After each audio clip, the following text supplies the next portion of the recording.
qu'est-ce qui fait qu'aujourd'hui tu es facilitatrice de breathwork, tu fais de la transformation de vie, tu es doula aussi. Donc, je te laisse te présenter avec tes mots. Qu'est-ce qui fait que je facilite, des espaces de breathwork aujourd'hui? Hem, je vais prendre depuis un moment, enfin, c'est quelque chose qui fait partie de ma vie depuis longtemps.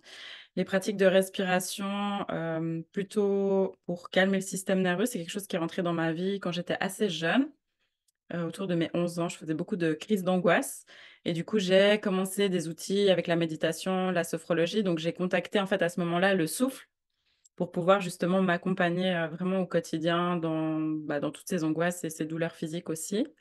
Et puis petit à petit, j'ai découvert des nouvelles méthodes selon, des phases de vie, selon ce que j'avais envie d'expérimenter. Et puis, je me suis rendu compte en fait que finalement dans ma vie, j'avais un petit peu du breathwork partout. Donc je suis doula, j'accompagne des, transitions de vie, donc ça peut être, des transitions pour, par exemple la naissance, un accouchement, mais c'est aussi des transitions de fin de vie. Et dans tous ces moments, tu sais, le souffle, il a vraiment une texture qui est très particulière et c'est pour moi l'outil le plus puissant, en fait, dans ces moments-là. Donc c'est comme ça que je me suis connectée au breathwork et puis après j'ai, découvert, différentes méthodes, la circulaire connectée, l'holotropique, le chamanique, que j'ai beaucoup pratiqué pour moi dans un premier temps parce que j'en avais envie, besoin et puis petit à petit, j'ai connecté avec d'autres personnes qui avaient aussi cet outil dans leur pratique quotidienne et puis dans leur développement personnel et on a décidé ici en Suisse de créer une académie, de breathwork avec une amie. On s'est regroupés à plusieurs et du coup aujourd'hui on forme, des futurs praticiens et on ouvre des sessions et à côté de ça, du coup j'ouvre des sessions de respiration chamanique qui sont différentes, au niveau de la méthode. C'est juste une méthode qui est un peu différente et voilà un petit peu comment je j'accompagne avec le souffle, dans ma vie aujourd'hui. Très bien. Tu parlais de Swiss Breathwork, c'est ça? OK. Donc tu es partie de ce groupe de femmes qui forment et qui font des ateliers autour, du breathwork. En fait, Swiss Breathwork, on est un groupe donc il y a effectivement des femmes, mais il y a aussi des hommes dans l'académie et on forme, sur, plusieurs mois, en fait, des cohortes où les personnes, elles viennent, apprendre déjà sur le breathwork, le système nerveux, les traumas et les méthodes et expérimenter. Et puis ceux qui ont envie peuvent se certifier pour devenir, praticiens, par la suite et tenir des espaces. D'accord. Sur ton chemin personnel de transformation de vie, j'ai compris que breathwork était toujours là. Après, tu travailles de doula. J'aimerais juste bien voir comment ça a impacté ton chemin personnel. Parce qu'à chaque fois, on découvre quelque chose, des outils, on dit, ah, j'aime bien apprendre ça. On se connecte avec les outils et ils font partie de notre transformation et qu'on les utilise pour la transformation des autres, parce que ça a marché sur nous. Donc, et on attire les gens qui adhèrent à nos outils. Donc, comment tes outils à toi t'ont transformé? Mmh. Alors pour moi, le breathwork, c'est vraiment un outil qui m'a transformée, déjà dans la gestion de mon système nerveux, au niveau de tout ce qui était, angoisse et douleur physique. C'est vraiment quelque chose qui est venu comme, ouais, en fait, c'était une ressource pour moi dans des moments de difficulté où, je savais plus comment faire. Ça a vraiment été une ressource que j'ai mis, en place au quotidien dans ma vie pour pouvoir m'accompagner et réguler mon système nerveux et du coup aussi mentalement pour avoir beaucoup plus de clarté et du coup naviguer dans la vie sans forcément être, soit submergée, soit perdue, soit stressée et c'est vraiment quelque chose au fur et à mesure qui m'a accompagnée. Après, il y a eu d'autres périodes de vie, où il y a eu beaucoup de deuil et du coup, de nouveau, ça a été aussi une ressource pour, la gestion des émotions, pour tu sais, ces vagues qu'on vit, en fait, dans notre vie du quotidien, où ça m'a permis, pas forcément de pas vivre les vagues, mais, du moment où j'étais, dans un inconfort, de me redonner un outil pour aller sur du mieux-être et ça, c'est vraiment quelque chose que j'ai développé.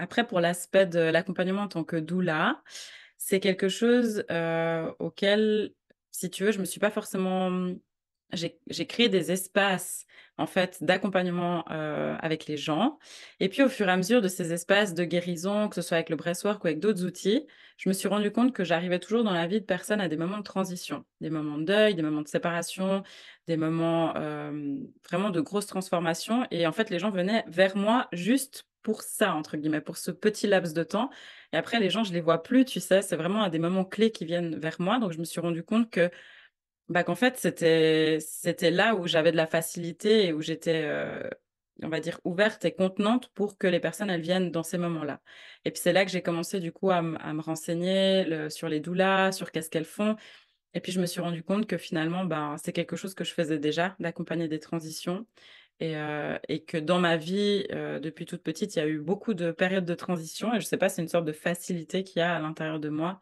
d'accompagner dans ces switches, de vie.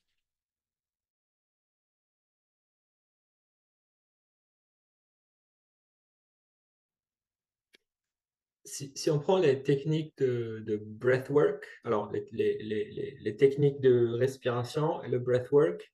Dans le breathwork, c'est des pratiques qui se font sur une journée, sur quelques jours, qui se répètent et ça va aller en profondeur dans la respiration pour faire une libération émotionnelle, un équi re on dire faire un rééquilibrage émotionnel.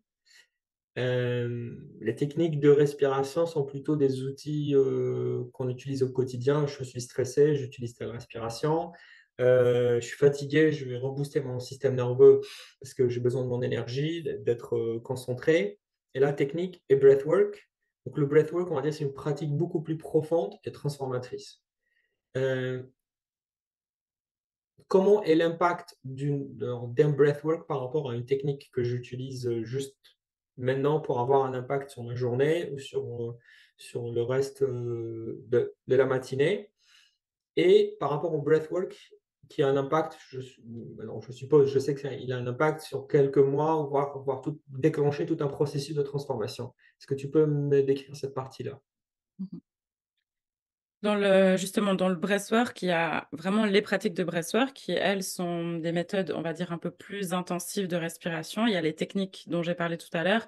C'est des techniques, tu vois, qu'on peut utiliser 1 à 2 minutes dans la journée, qui sont plus pour, un espèce de soutien, de la journée en fonction de ce que je vis. Et puis, il y a des moments où on fait vraiment des pratiques de breathwork, où là, c'est des pratiques qui sont plus longues, c'est pas quelques minutes, ça peut être d'une demi-heure à 3 heures, voire même 6 heures selon, les processus. Donc ça dépend quelle technique on va utiliser. Mais au niveau du breathwork, c'est vraiment comme, si je peux dire, une sorte d'investissement sur le long terme. Donc si je suis dans une transition de vie, et que oui, à faire des petites techniques quotidiennes m'aide à, entre guillemets, «tenir le cap», vraiment aller dans mon processus et vraiment, mettre de la conscience et puis prendre soin du corps aussi, de libérer ce qui a besoin d'être libéré en profondeur. C'est du breathwork que je vais utiliser et puis là, ça va être des techniques plus longues. Donc il y a des techniques d'1 demi-heure où on va activer la respiration et la connecter pendant 1 demi-heure. Ça permet déjà au système nerveux de aussi relâcher tout ce qui a été cristallisé. Ce qui se passe, c'est que le breathwork, lui, contrairement à des petites techniques, quotidiennes, il va vraiment venir, en fait, mobiliser toute l'énergie du corps et du coup, au niveau du corps, qu'est-ce qui va se passer? C'est que tout ce qui était cristallisé à un moment donné dans ma vie, parce que, on vit, en fait, il y a forcément quelque chose qui fait qu'on va mobiliser de l'énergie. Par exemple, je reçois une nouvelle qui m'impacte, bah, soit je vais réagir tout de suite et mobiliser l'énergie dans mon corps et m'exprimer et c'est OK. Du coup, l'énergie, elle circule. Mais des fois, je reçois cette nouvelle et elle va m'impacter et pour X ou Y raison, que ce soit l'extérieur ou le mental, je vais cristalliser l'énergie. Et quand tu vas faire une pratique de breathwork, ce que tu vas faire, c'est que tu vas toute cette énergie qui a été figée à un moment donné, tu vas la remettre en mouvement. Et c'est pour ça qu'il y a des pratiques qui sont plus ou moins longues, c'est-à-dire que plus la pratique est longue, plus tu vas mobiliser l'énergie et tu vas du coup libérer cette énergie par différentes formes. C'est à chaque fois différent et c'est pour tout le monde différent. Mais plus la pratique est longue, plus tu vas dans une libération qui est profonde. Et donc la pratique, elle peut être longue, mais aussi il y a le après. Parce que tu sors pas d'une pratique de breathwork de 3 heures et puis tu dis: «OK, c'est bon, je reprends ma vie, comme si de rien n'était». Ce qui va se passer, c'est que pendant cette session, tu vas avoir des prises de conscience, ton corps, il va aussi, beaucoup travailler, donc des fois, c'est très corporel, ça demande, beaucoup d'énergie au corps de sortir tout ça Des fois, c'est très émotionnel, des fois, c'est très mental et après, il te faut un temps comme pour intégrer, en fait, toute cette profondeur que tu as touchée, toutes ces choses auxquelles on n'a pas touché pendant des années, voire même des dizaines et des dizaines d'années. Bah, quand on les touche, après, il y a toute une intégration à avoir et à prendre soin de ce qui se manifeste. Donc évidemment que une pratique longue, je peux pas forcément la faire tous les jours. Par contre, les petites pratiques quotidiennes, oui, je peux les faire tous les jours et les pratiques de breathwork, moi, en général, je conseille d'intégrer, de prendre vraiment le temps d'intégrer avant de refaire une grosse session parce que tu vas brasser beaucoup de choses et que, ben, pour tous nos systèmes, c'est important aussi de leur laisser le temps de d'intégrer et intégrer, c'est pas forcément comprendre, mais c'est vraiment comme laisser l'énergie se redéposer et nous redécouvrir après avoir libéré, après avoir conscientisé, après avoir, sorti toutes ces émotions. On va vraiment se redécouvrir comme une nouvelle personne.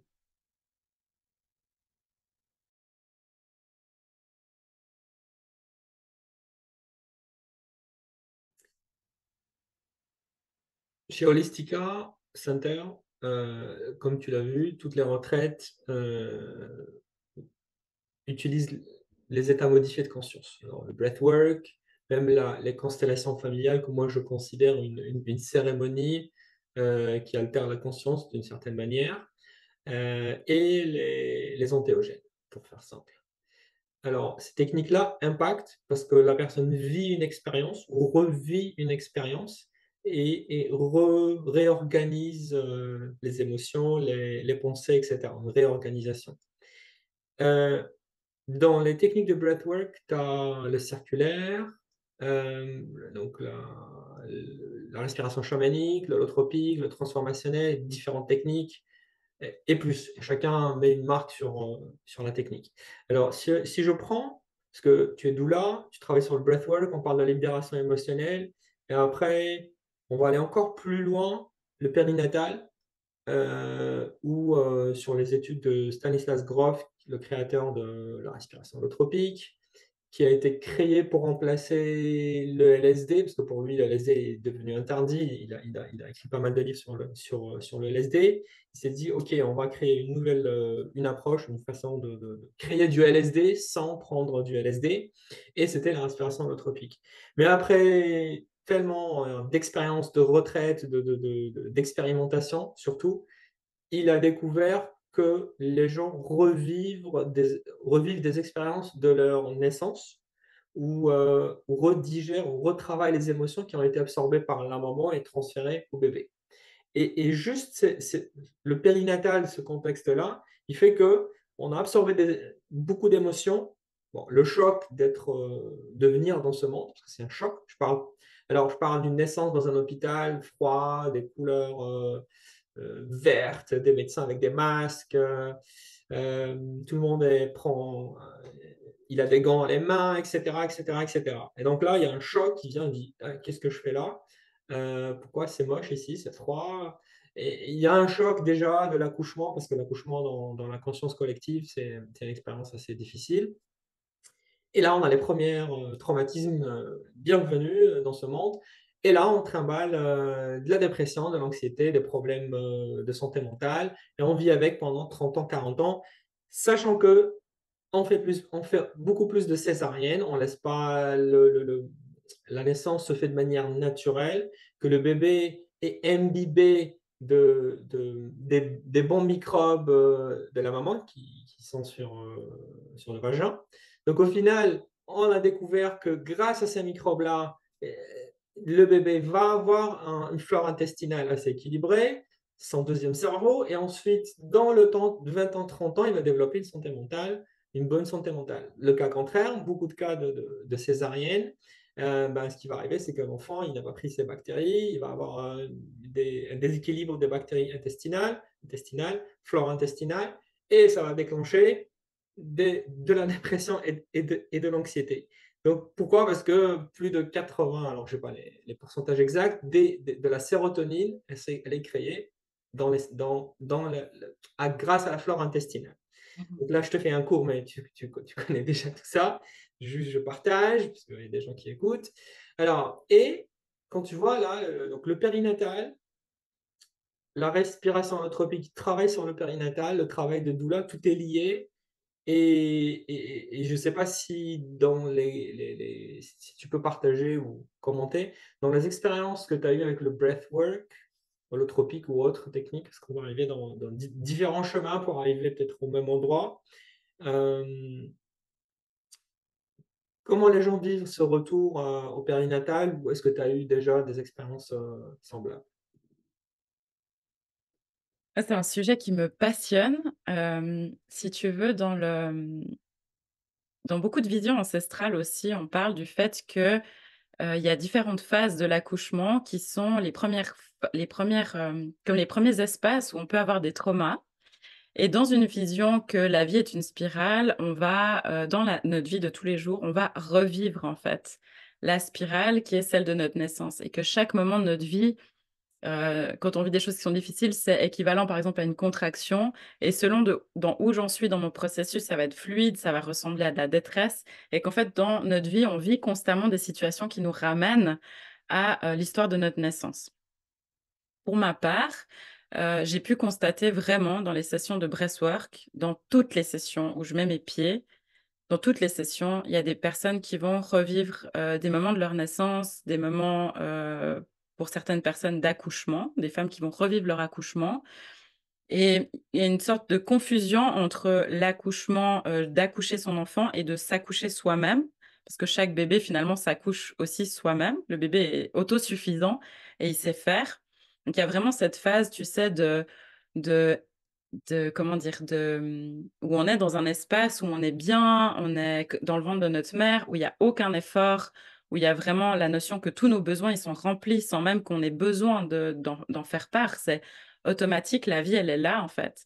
Ensuite, il y a vraiment le moment où, ben, le col de la femme, il est quand même fermé, mais les contractions commencent et du coup, il y a vraiment cette sensation du bébé d'être dans une détresse, de se Mmh. dire: «OK, je dois quitter cette béatitude dans laquelle je suis pour, aller dans un endroit alors que la porte, elle est pas ouverte. Donc je sais pas où je vais» et du coup, c'est comme si je subis, en fait, la notion des contractions et ça, en breathwork, on le voit souvent qu'il y a des corps qui réagissent ou des personnes qui ont la sensation d'être en détresse, de devoir aller quelque part, que ce soit dans leur vie ou tu vois, de revivre l'accouchement et de pas savoir par où passer. Parce qu'ils revivent cette notion d'être poussés, mais pas, de savoir où aller. Ensuite, il y a la partie où le col va s'ouvrir et du coup, on sait où on doit aller. Par contre, ça veut dire quitter cet endroit où j'ai été, dans cet état extatique et en béatitude mais en fait, j'ai pas le choix parce que les contractions font que je dois sortir et du coup, il y a cette notion dans la vie aussi où on commence ce processus de deuil, de se dire: «OK, je dois quitter cette personne, ce lieu, ce travail,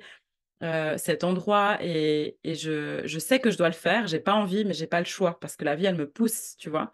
Donc il y Mmh. a ça aussi, c'est quelque chose qui se réveille pendant les sessions de breathwork. Ensuite, il y a le passage, qui est quelque chose que moi, je pratique énormément dans les sessions, chamaniques que je propose. C'est les rituels de passage où je vais, en quelque sorte, incorporer l'énergie, de l'utérus ou de la mère pour, pouvoir, accompagner les corps dans ce passage. Souvent, c'est comme si l'énergie, elle reste cristallisée à certains endroits du corps et la vie fait qu'on va revivre des moments de passage qui sont compliqués parce que l'énergie, elle a été cristallisée, elle demande juste à être libérée. Donc ça se fait beaucoup par de la contention. Ça peut être assez impressionnant à voir parce que ça demande vraiment de contenir les corps des fois assez fort mais ça permet vraiment de pouvoir libérer ensuite, toute cette énergie qui a été stockée lors de l'accouchement et puis, après ce passage où c'est vraiment assez, compliqué, souvent on a la sensation de s'étouffer, d'être à l'étroit, de nouveau dans notre vie, mais aussi dans notre accouchement, notre naissance et puis après ça, il y a vraiment le moment où en fait tu récoltes toutes les pépites d'avoir eu toute cette transition et où le corps il est complètement détendu et c'est typiquement ce que tu parles. Typiquement quand on a un enfant qui naît, bah, il devrait naître dans cet enveloppement, cette douceur parce qu'il a traversé tout ça et au lieu de ça, bah, on se retrouve dans des hôpitaux avec 16 degrés de température, des gants, des lumières, des gens que le bébé connaît même pas, qu'il a jamais entendu et du coup, ça cristallise l'énergie plutôt que d'avoir cette sensation d'être accueilli par la vie et d'être de nouveau dans une béatitude. Et du coup, ça crée que nous, on va enregistrer, dès tout petit, bah, qu'il faut être en mode survie, qu'on peut pas faire confiance, qu'on se fait agresser par la vie, par les gens, qu'on n'est pas au bon endroit. Et du coup, il y a toutes ces mémoires-là, en fait, elles se cristallisent. Donc, à travers le breathwork, on peut vraiment aller déconstruire tout ça et aussi retrouver dans notre corps cette sécurité, cette ressource, en fait, d'être de nouveau autosuffisant, comme un bébé qui sait très bien être. Les bébés, on n'a pas besoin de leur dire ce qu'ils doivent faire. Et cette confiance dans le corps que moi je trouve assez magique dans le breathwork, c'est qu'en fait, le corps, peu importe si ça fait, 40-50 ans que tu es né, même plus, le corps, il sait, il a jamais oublié. Le corps, il a cette notion d'être dans la matière, dans le ici et maintenant tout le temps. Donc tu as accès à cette mémoire absolument tout le temps. Tu rentres en état de conscience modifié, tu vas activer l'énergie, tu as accès à ce moment-là, même si c'était, il y a 60 ans, tu vois? Et c'est ça qui est joli avec le breathwork, c'est que tu peux vraiment aller contacter des choses, peu importe dans quels espaces, ça a eu lieu, parce que tu vas passer par le corps.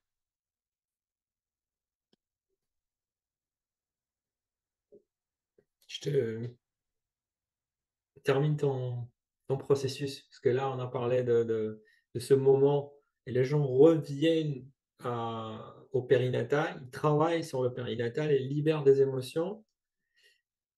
Et OK, je comprends que comme si le périnatal dessine toute leur vie par la suite, ce que j'ai compris de tes mots, et que le périnatal libéré, ça permet d'avoir une liberté sur le choix de la vie aussi, pas être conditionné par une expérience dans le passé.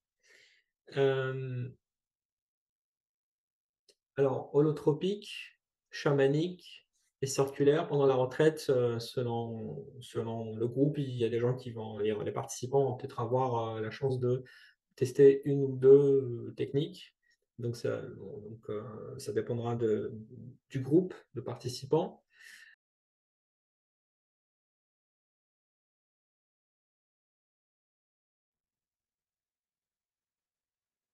Qu'est-ce qui fait que la technique, la respiration chamanique, elle est assez, on va dire, assez puissante pour commencer, premièrement. 2, tout le monde dit: «Bah, le mot chamanique, on le met partout, c'est comme l'intelligence artificielle, tu mets tout avec de l'intelligence artificielle, ça va passer bien». Donc le mot chamanique, si tu peux juste l'expliquer, comme ça les gens ils se disent pas que c'est du beurre à tartiner, on le met partout. Donc qu'est-ce qui fait que pourquoi c'est chamanique? Dans la respiration chamanique ou le breathwork chamanique, en tout cas comme moi je le pratique, parce que, ben, aujourd'hui il y a beaucoup de personnes qui le nomment comme ça. Pour ma part, il y a 2 choses. La première, c'est on dit que c'est une méthode intensive de respiration parce que contrairement à la connectée circulaire où on va, là je vais parler un petit peu technique, mais vous allez peut-être comprendre si vous avez déjà pratiqué un peu le souffle. Quand on va travailler la connectée circulaire, on va mettre l'intention dans l'inspire. Donc c'est vraiment cette notion de je mets toute ma conscience et toute ma puissance dans l'inspire.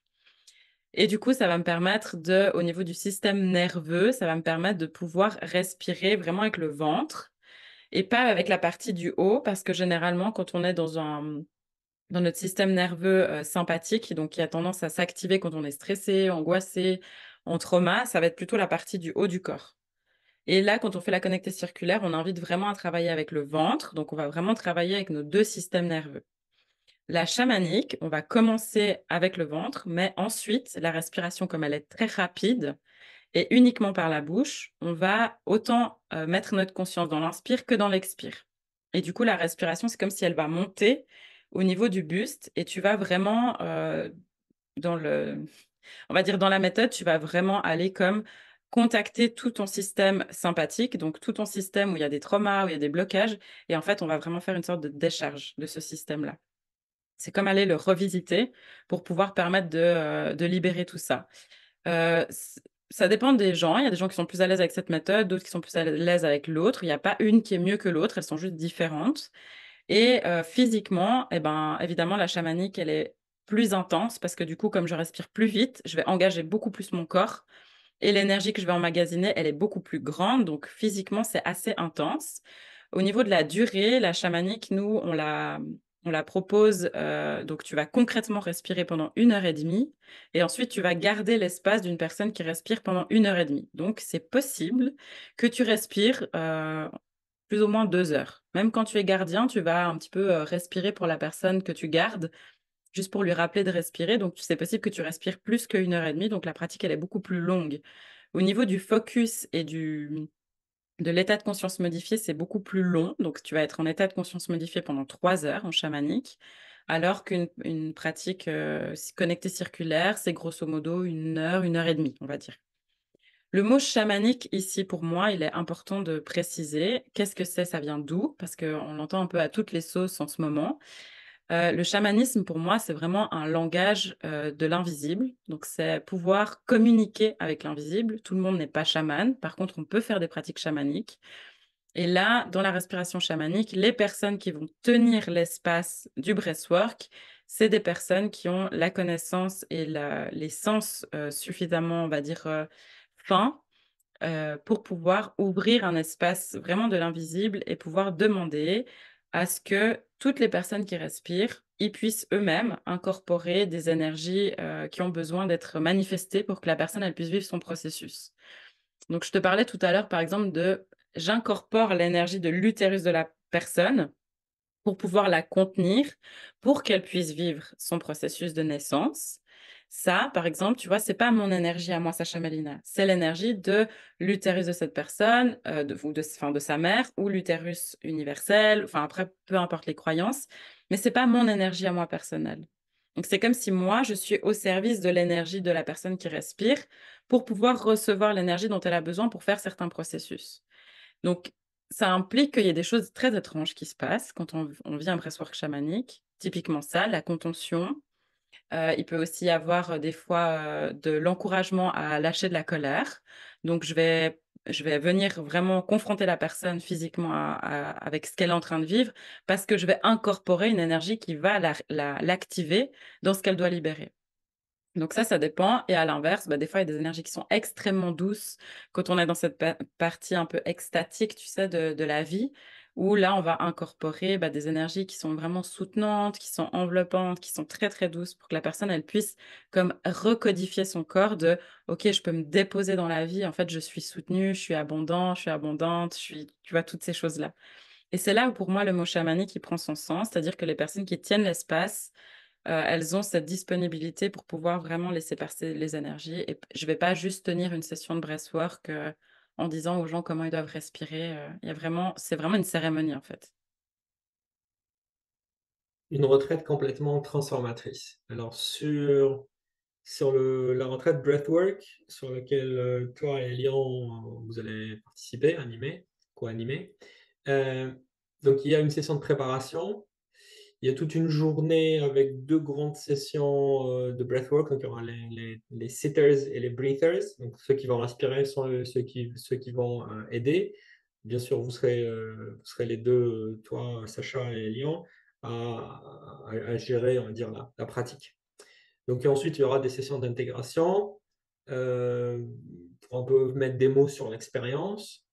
Et le jour suivant, donc sur la retraite, il y a une initiation au tambour chamanique, le travail de l'âme, heu, ouvrir le jour à ce type de travail et ensuite on partagera des petites techniques au quotidien. Les gens peuvent, prendre avec eux des take away techniques. Et vous serez ensuite vous allez aussi, animer une initiation breathwork pour la retraite Sacred Family qui est elle, donc constellation familiale, mais aussi là, on va essayer de plus ou moins initier, toucher un peu le périnatal. Bon, on n'ira pas sur un breathwork assez consistant, mais juste, une introduction au breathwork pour les gens qui voudraient peut-être participer à la retraite Wild Spirit.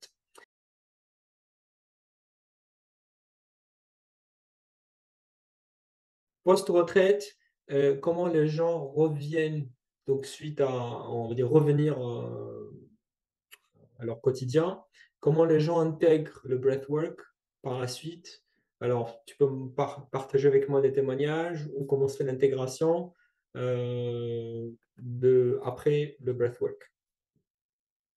Pour l'intégration après les sessions de breathwork ou après les retraites, en général, je recommande aux gens de pas forcément faire des sessions de breathwork, mais de revenir avec, une diète de pratique quotidienne où ils vont faire des petites techniques de respiration pour, en fait, comme soutenir, tu vois, l'intégration sans forcément refaire une session où ils vont de nouveau brasser. Souvent, les gens, ils ont tendance à faire l'inverse parce qu'ils ont envie d'aller plus loin ou qu'ils se disent que ça va aller mieux s'ils le font. Personnellement, de mon expérience et aussi de mon accompagnement aux gens, j'ai pu me rendre compte que c'est plus, bénéfique d'avoir des petites, sessions où on va prendre, tu vois, 2-3 minutes par jour ou 5 ou 10 minutes par jour, on va faire des petites techniques que de refaire des sessions. Parce que, dans le breathwork, on se rend compte que, bah, en fait, à part respirer, il y a pas grand-chose à faire. Et c'est ça que j'invite aux gens à cultiver après pour l'intégration, c'est OK, tu as brassé des trucs, tu vas sortir de la retraite, peut-être que ta relation, avec ton conjoint, elle va changer, peut-être que ta relation avec ta maternité ou avec tes enfants, elle va changer, ta vision de la société, elle va changer. Enfin, il y a forcément des trucs qui vont changer parce que on vient changer des choses, OK? C'est profond, c'est intime, donc oui, on ressort transformé et après on retourne dans notre vie de tous les jours, on est là: «Waouh, OK, ça, c'est différent». Mais c'est comme de redescendre et puis de laisser l'énergie se poser de cette nouvelle vision, une nouvelle version de soi et du coup, pour moi, c'est important de peut-être il y a des émotions qui vont ressortir, peut-être il y a des choses que j'ai pas dites depuis très longtemps que je vais avoir envie de dire, ben, je vais prendre plutôt quelques minutes pour respirer avec ce qui est là. Des fois, j'ai des douleurs aussi physiques qui reviennent. Il y a des personnes qui disent: «J'ai pas ressenti ça depuis des années» et ça revient. Et ben, plutôt que d'essayer d'en faire quelque chose, de faire un soin, de masser, de faire du sport, OK, assieds-toi, respire avec ça. C'est comment juste d'être avec. D'être en vie sans faire quelque chose. Est-ce que tu peux juste respirer avec ce qui est présent? Est-ce que tu peux respirer en disant: «En fait, mon conjoint, il me fait chier depuis 10 ans et j'ai jamais osé lui dire sur telle chose». Ou alors je me rends compte qu'en fait, mon job, il me gonfle et que je fais ça juste pour l'argent. OK, je peux m'asseoir avec la version de moi qui se dit: «En fait, je fais ça pour le fric» et je m'assois avec et je respire avec. Et en fait, déjà, en respirant avec, ça va déjà transformer, ça va déjà poser les choses. Et moi, c'est vraiment quelque chose que je recommande dans l'intégration. Après, chaque expérience est unique et chaque personne est adulte, tu vois? Il y en a qui diront: «OK, j'ai un truc qui s'est ouvert, en fait, non, j'ai envie d'aller creuser et je vais creuser là-dedans et ce sera parfait». Mais disons que dans une première approche, une première retraite, je dirais aux gens déjà: «Regardez comment vous êtes en post, retraite transformatrice et ensuite, bah, vous allez vous connaître et vous allez savoir quoi faire». Parlant d'intégration, tu le dis si bien, c'est que les gens alors là, on est dans le mental, on explique les techniques, on parle, des bienfaits du breathwork. Les gens repartent, il y a l'intégration et comme tu le dis bien, il faut juste être. Parce que là, il y a des gens qui disent: «Qu'est-ce que je dois faire encore?» Et encore, on est toujours dans le faire et dans le comprendre et parfois, il suffit juste d'être et de se dire: «OK, j'accueille, je ressens». C'est le ressenti, sentir. Donc moins de mental et ressentir, parce que ressentir, c'est s'écouter. Moi, je dis toujours heu, que la mente miente. Le mental ment, nous ment tellement que moi je crois plus, à mes pensées. Je dis: «Mes pensées, c'est du bullshit». Donc ce que je fais, c'est j'essaye de ressentir. Après, j'envoie un ordre à mon cerveau, je dis: «Tu exécutes» et tu dis rien parce que tu as dit trop de bêtises. C'est bon. Donc là, on essaye d'être dans le ressenti. I alors retraite, intégration, c'est se reposer physiquement, mentalement, se reposer un peu, se déconnecter émotionnellement de ce qui nous dérange et essayer de se dire: «Qu'est-ce que j'ai besoin aujourd'hui? Comment je me sens? Qu'est-ce qui peut me faire plaisir?» S'écouter, écouter ses besoins. Heu, dans tous les cas, même si on ne comprend pas, je dis: «Il y a pas besoin de comprendre». Parce qu'il va y avoir un déblocage émotionnel, il va y avoir des libérations, c'est-à-dire une reconfiguration qui fait que le monde va changer par la suite. Je dis: «Comment ça le monde va changer?» Parce que tu as changé, ton énergie a changé, ben, tu vas attirer d'autres personnes, tu vas attirer un autre travail, une autre personne, une autre situation. Tu vas attirer, une nouvelle phase de ta vie prospère, meilleur, tu seras plus heureux, libre, puisque c'est juste un pas et ensuite on retravaille sur soi et on revient pour aller conquérir un peu plus de liberté, de bonheur, de joie, un chemin vers soi-même encore plus profond, moins dans le mental et à chaque fois on enlève les couches que la société nous a mis, le système, les conditionnements, de séparation qui nous ont été mis, «Tu es ça, tu es ça, tu es ça, tu n'es pas ça» et là, on a construit tellement de cercles qu'on ça nous a séparés du monde. Ouais et là, avec cette on sort de la retraite, on est sur notre énergie et les 3 à 6 mois qui suivent, on voit que le monde a changé, mais on dit: «Qu'est-ce qui a fait? Pourquoi, les choses, vont, c'est-à-dire que ça va dans mon sens, ou je veux dire, ça va dans le chemin que je veux, ben, parce que tu as changé. Tu vois la vie différemment. Et tu vibres d'une autre manière. Tu as une autre vibration et tu attires une autre vibration, beaucoup plus positive. Donc l'intégration, c'est aussi observer, c'est aussi ne rien faire. Il peut y avoir des intégrations où il faut continuer à travailler avec son thérapeute, son psychologue, parce qu'il y a des sujets un peu plus, donc ça dépend des cas et des personnes, des sujets beaucoup plus consistants qui nécessitent un suivi. Heu, hem Bah, malheureusement, la transformation de vie, ça vient nous ouvrir les yeux. C'est comme on est comme si on était dans la matrice, la Matrix. On ouvre, on dit: «Oh, beaucoup de choses que j'ai pas envie de voir, j'ai pas envie de savoir». Ouais, mais quand ça s'ouvre, ça nous libère d'un point et on est en lévitation. Donc c'est ça, pour moi, l'intégration post-retraite. Elle est assez spéciale. Heu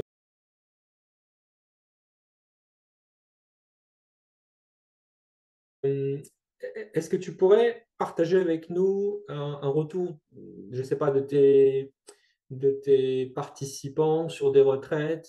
Les gens, comment ils sortent, des retraites? Qu'est-ce qu'ils disent avec leurs mots, juste ce qui te passe par la tête, ce dont tu te rappelles?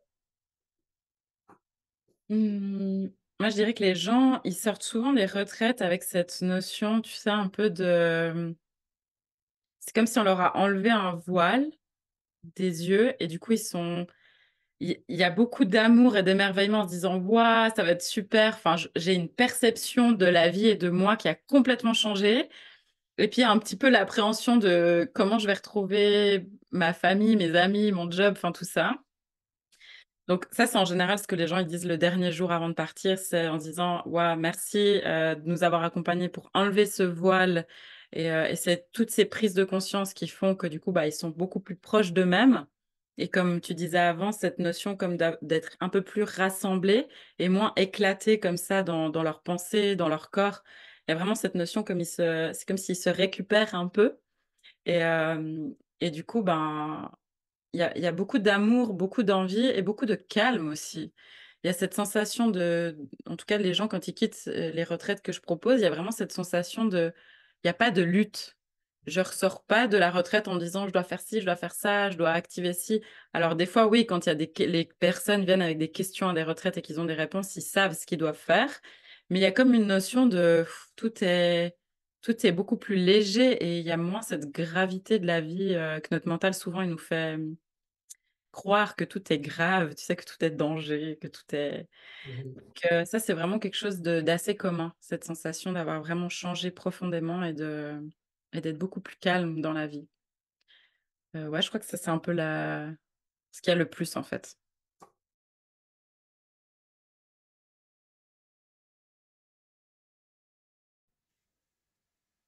Et je viens de penser à l'expérience de l'unité. L'unité, et l'expérience de l'unité, je sais pas, alors j'essaie de me rappeler de tous les terminologies, oneness, l'unité, il s'appelle comment? Samadhi, alors tu as pas mal de terminologies. La mort de l'ego aussi, donc pas mal de terminologies qui décrivent cette sensation, cette expérience de l'unité avec le tout, surtout ego death, donc la mort de l'ego. Alors, quand on travaille avec les états modifiés de conscience, on vit de temps en temps des moments où on se connecte avec le tout et on sait qu'on n'est rien et qu'on devient et que notre vie elle n'est pas si importante que ça. Ben, oui, j'ai un nom, un titre, un travail, oui, mais tu rien. Au final, on passe par cette phase-là, on dit: «Non, mais tu rien». Après on se rend compte pendant ces expériences d'être modifié de conscience que oui, on n'est rien et certaines nous mènent vers le chemin d'accepter la mort, qu'on est mortel, on oublie, heu et qu'en en acceptant qu'on n'est rien et que la vie, c'est la vie, on peut mourir et on passe à l'étape suivante qui est on est tout et on n'est rien au même moment, donc la dualité, heu et je pense que c'est ce qui se passe pendant les retraites, dans le breathwork ou les retraites avec les plantes, je parle de l'ayahuasca, des champignons et cetera. Donc la personne arrive et a cette opportunité dans l'expérience même du breathwork, donc tu me diras après, de vivre l'unité avec le tout et on sort de l'expérience, on se dit, bah ouais, mais je suis pas, ma vie elle n'est pas si importante que ça, ou j'arrête de dire, ah, il y a le feu partout, et ouais, et on commence à vivre pas de la séparation, mais de l'union avec le tout, de l'abondance, de ce sentiment que la vie est belle, qu'on oublie.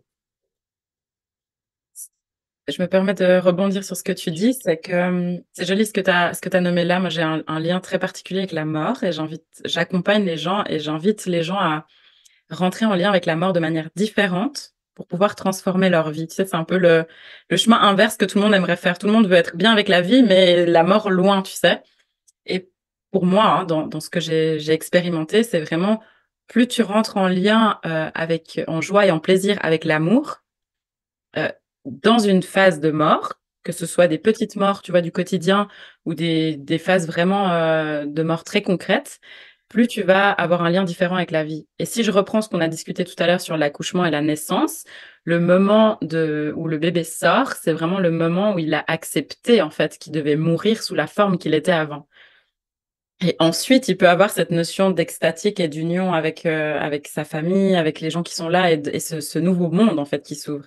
Et dans les retraites, en général, c'est la même chose. C'est-à-dire qu'il y a un moment dans la retraite, que ce soit pendant les pratiques de breathwork ou à d'autres moments, parce que souvent, il se passe des trucs aussi entre-temps, c'est vraiment cette notion, OK, il y a une part de moi là qui demande à mourir. Tant qu'elle n'est pas morte, cette part de moi, je peux pas voir les choses différemment. Je peux pas rentrer en lien avec la vie différemment. Que ce soit la vie sous n'importe quelle forme.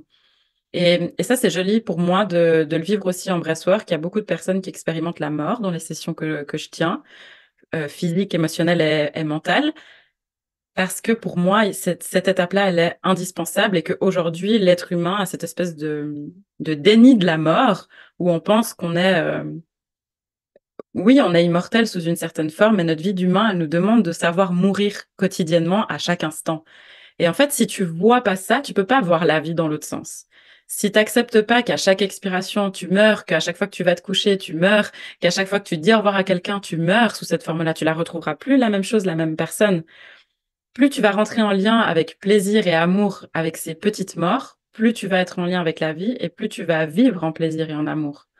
Si tu es dans le déni de la mort, en fait, tu vis, mais tu vis qu'à moitié. Et ça, c'est vraiment quelque chose aussi qui fait partie intégrante des retraites. Il y a toujours des moments où il y a des petites parties de nous qui meurent. Et c'est beau.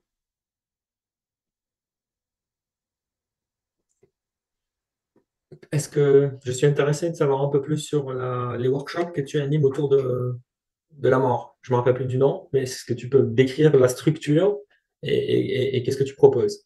Je suis intéressé. Alors, je propose, enfin, j'ai différents accompagnements autour de la mort. Donc, soit il y a vraiment c'est très concret, c'est en individuel, et là, je le fais en tant que doula, parce que du coup, il y a une demande, soit dans un processus de deuil, soit une fin de vie, soit une période de postpartum. Donc, ça, c'est en présentiel, en individuel. Sinon, je propose un accompagnement sur 6 mois qui débute en automne, parce que du coup, je travaille aussi avec les saisons. Et c'est un accompagnement qui dure 6 mois. On se rencontre une fois par mois et on aborde la mort sous différentes formes. Et on se voit, voilà, une fois par mois. C'est entre 2 heures, 2 heures et demie de workshop en ligne.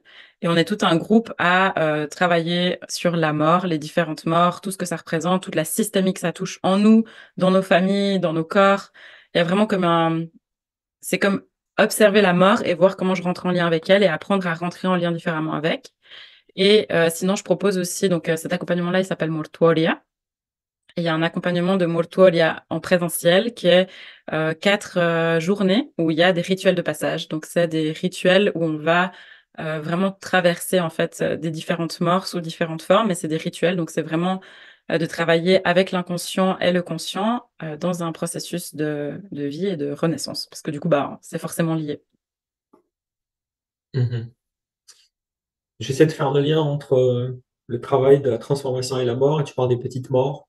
Euh, je pense à une carte de tarot. Donc les petites morts qui viennent dans la vie pour la transformation, mais et en même temps, on a tellement d'informations dans notre champ énergétique qui nous bloquent pour avancer parce qu'on a tellement de blocages, de, d'émotions qui n'ont pas été digérées, des promesses aussi qu'on fait avec les gens, qu'on fait dans notre vie. euh, des promesses inconscientes aussi, euh, et tellement de choses dont on a besoin de mettre une conscience dessus et de dire je ferme un cycle, je ferme cette histoire, je boucle cette énergie-là.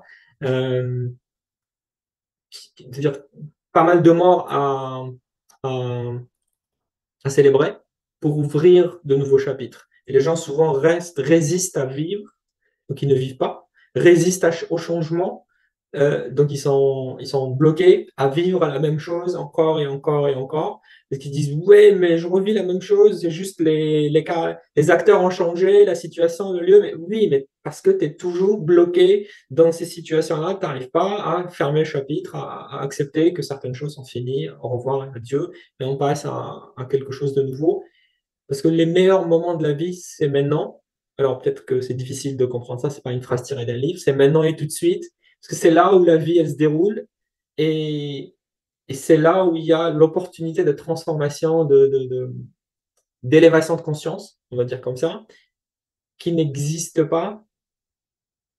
L'opportunité part quand c'est fini, parce qu'on est en relation de travail, on est en relation d'amour, on est en relation on va dire, familiale, différentes. Alors, les relations et les liens, c'est encore plus difficile. Donc, les relations entre personnes, mais les liens entre les objets, les choses, les liens qui ne sont pas directs.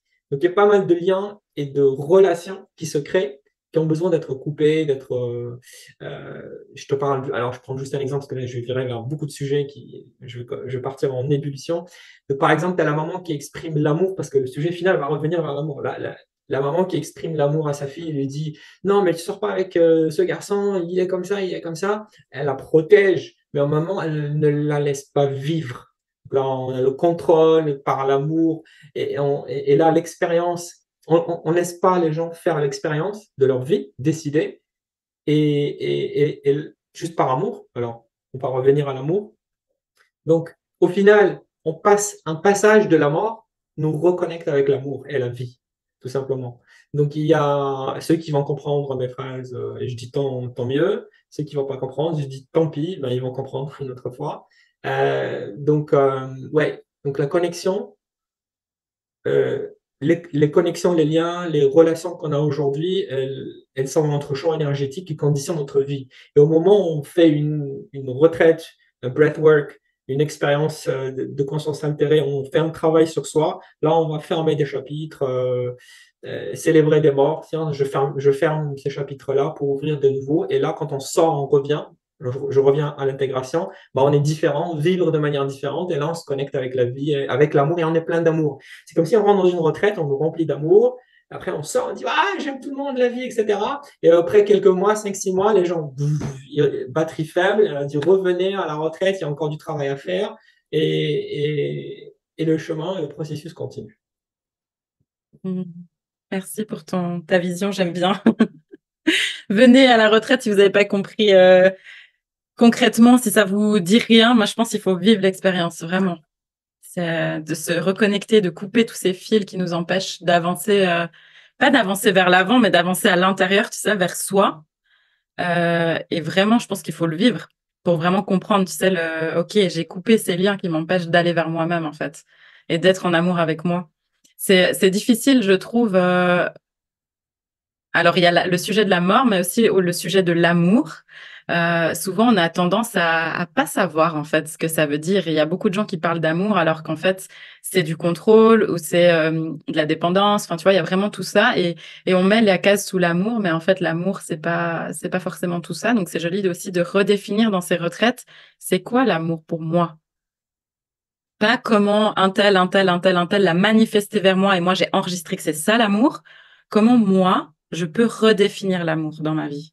Et ça, c'est aussi quelque chose qui est transformateur des retraites, c'est que ces personnes, comme elles ont le temps, elles ont l'espace de prendre soin d'elles, de couper ses liens, d'aller se rencontrer, de s'expérimenter aussi, elles vont pouvoir redéfinir c'est quoi l'amour que j'ai envie de vivre dans ma vie au quotidien. Et c'est pour ça que des fois, on sort un peu tout chamboulé, on est tout plein d'amour et après on se dit: «Oh en fait, c'est pas du tout comme je voulais», mais si, en fait, c'est ça. C'est ça la vie, c'est pas qu'en retraite, c'est d'expérimenter l'amour comme moi je l'ai défini dans ces moments-là, dans ma vie du quotidien. Tu le dis si bien parce qu'on apprend à une nouvelle lecture de l'amour au quotidien. C'est-à-dire notre perception du monde qui nous entoure, pour le faire simple, bon ou mauvais, ce n'est juste une expression, l'expression du manque d'amour, mais une expression d'amour. Donc, et cette nouvelle lecture va aider les gens, les participants ou les gens qui sont dans la transformation de vie, quand ils ont cette nouvelle lecture de la vie, de l'amour et la perception de l'amour, là, ça leur permet de moins entrer en conflit, moins comprendre plus, être plus empathique envers les autres, leurs réactions, envers le monde. Euh, je parle des choses bien, mal, etc. Et cette façon de lire la vie et l'amour, qu'on part avec, parce que c'est intégré, on a intégré dans notre corps et dans nos cellules, elle va juste et simplement nous éviter d'autres merdes dans la vie. Je dis comme ça, hein, parce que les mots merdes qui va se répéter beaucoup pendant les retraites.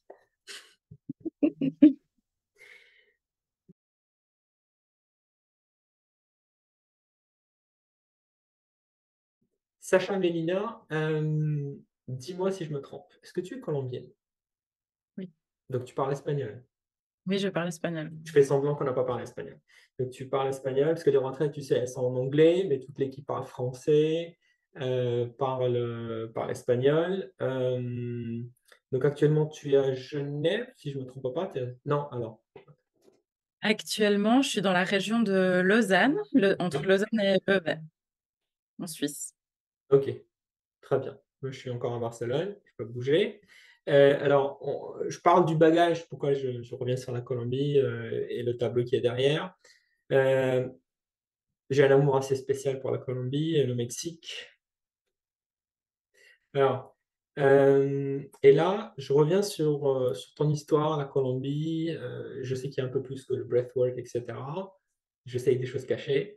Donc, parle-moi un peu de l'histoire, ton histoire avec la Colombie, ce qui fait que Mélina, Sacha Mélina est aujourd'hui. Donc, il y a un lien avec la Colombie, avec des pratiques ou des traditions indigènes. Est-ce que tu peux nous en parler un peu plus?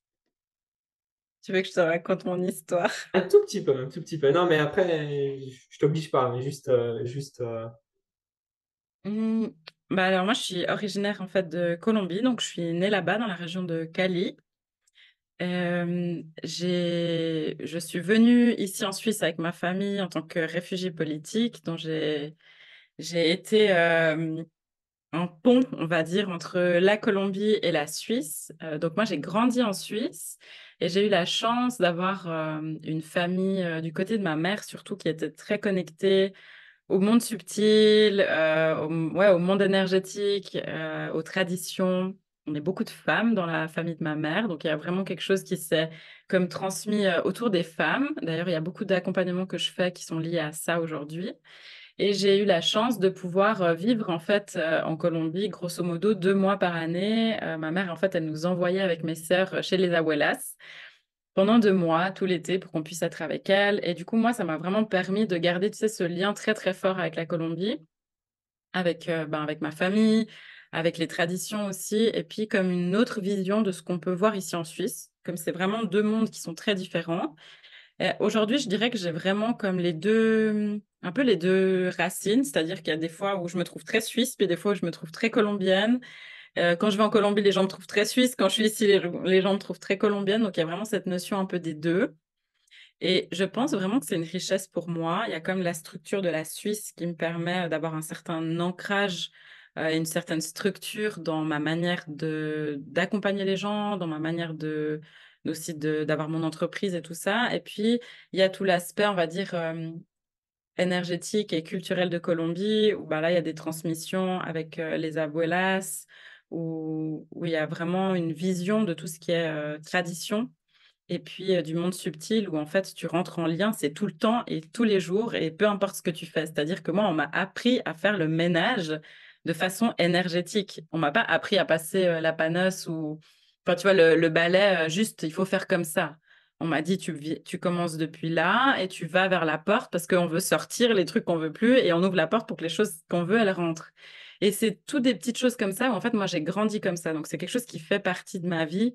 Euh, Sans rentrer dans un espace mental, juste on me l'a appris et j'ai intégré dans mon corps que du coup l'invisible et l'énergétique fait partie de nos vies. Donc c'est quelque chose qui est présent en fait dans ma manière d'être et puis, plus j'ai grandi, plus j'ai voilà été, voir plutôt des accoucheuses, plutôt des abuelos. Après évidemment pour moi, j'ai vraiment un lien très, très fort avec les plantes. Je suis pas forcément quelqu'un qui a expérimenté 1000 plantes différentes. Pour nous, dans ma tradition, les plantes, c'est des personnes qui ont résolu leur propre histoire et qui se sont, transformées en plantes pour pouvoir nous transmettre leur médecine et leur message. Et du coup, pour moi, je j'ai vraiment cette vision de quand je contacte une plante, je rentre avec, en lien avec l'esprit de cette personne qui s'est résolue elle-même et qui a vraiment un message pour m'accompagner dans ma vie. Donc c'est des très grandes alliées et il y a vraiment, enfin, principalement, je travaille avec le cacao et le tabac parce que c'est mes alliés à moi qui sont présents dans ma vie et qui me soutiennent. Après, il y a d'autres plantes qui sont arrivées à des moments clés aussi dans ma vie, mais c'est quelque chose, qui est très, très présent dans ma vie, les plantes, et le lien, c'est vraiment des personnes pour moi. Magnifique. On va avoir une cérémonie de cacao là, à la fermeture avec toi. Il va y avoir on va faire une cérémonie et on va donner du tabac aussi pendant la retraite sous forme de poudre, donc le râpé. On essaie de faire découvrir les gens euh, ce qui nous connecte avec le monde invisible, avec les plantes, etc. Euh, Bien sûr, pour un niveau de prise de, on va dire, initiation, se connecter avec la plante. Le cacao, dans pas mal de tribus au Mexique aussi, en Amérique latine, il ouvre le cœur. Donc, on prenait du cacao avant d'ouvrir les rondas, aussi les rondas de Mambe, les rondas de Ambil. Donc, on prend les feuilles de coca et on prend aussi donc de l'ambil, donc c'est du tabac qui est cuisiné, très salé. Donc, on met dans la bouche, on met on prend une petite cuillère de mambé et on fait des mambéos, donc des rangs, des cercles où on parle pour ouvrir, pour ouvrir des cercles et pour parler et partager depuis le cœur. Donc toujours le cacao, les plantes, tout ça c'est magnifique. Euh, et j'étais en train de penser au quetzal. Est-ce que ça te dit quelque chose? Oui, qu'est-ce que Ok, tu veux ok. m'en qu'est-ce que Je tu vais, veux en dire? ok, je vais faire ça. Ok. Euh, il y a une histoire très connue en Amérique latine qui parle d'une catégorie de gens, donc les Quetzals. Donc moi, je te considère comme un Quetzal. OK, Toi. Alors, donc il y a le condor et l'Aguila, donc comme ça qui sont représentés. Donc l'Aguila, c'est le monde occidental, qui représente la technologie, qui représente les grands buildings, les villes, etc. Et tu as le Condor qui est les indigènes qui ont gardé des traditions, cette connexion avec les plantes, cette connexion avec l'invisible, parce que tout est esprit, toutes les plantes sont esprit, la plante guérit. On parle avec les plantes grâce au tabac. Donc, et cette connexion avec l'invisible, cette connexion avec le divin, pour dire une énergie puissante, une connexion avec la magie, l'invisible, avec le cœur, l'amour, qui est beaucoup plus chez le condor, et l'aguila, qui détruit la planète, il veut des guerres, etc. Et il y a le quetzal, il a une très grande queue, donc qui ne connaît pas le quetzal, donc c'est un pájaro. Donc j'arrive pas à trouver les mots, donc c'est un oiseau. un oiseau. OK. Donc, c'est un oiseau qui va aider et lier aider et connecter donc le Águila et le Condor. Et quand tu le vois sur les représentations, tu vois les États-Unis, qui est l'Águila, Amérique latine, qui est le Condor, et au milieu là, tu as le Quetzal, et qui va venir dire, oui, on doit travailler ensemble pour améliorer la vie sur Terre, protéger la Pachamama, la Terre, pour créer un monde meilleur. Et il n'y a pas chacun travaille dans son monde séparément. Et c'est les Quetzals qui vont faire en sorte que les deux mondes se connectent et l'être humain revient à sa nature on va dire un être, euh, un être qui veut du bien à cette planète et au monde autour de lui. Merci. Merci Sacha et Mélina. Merci à toi. Tu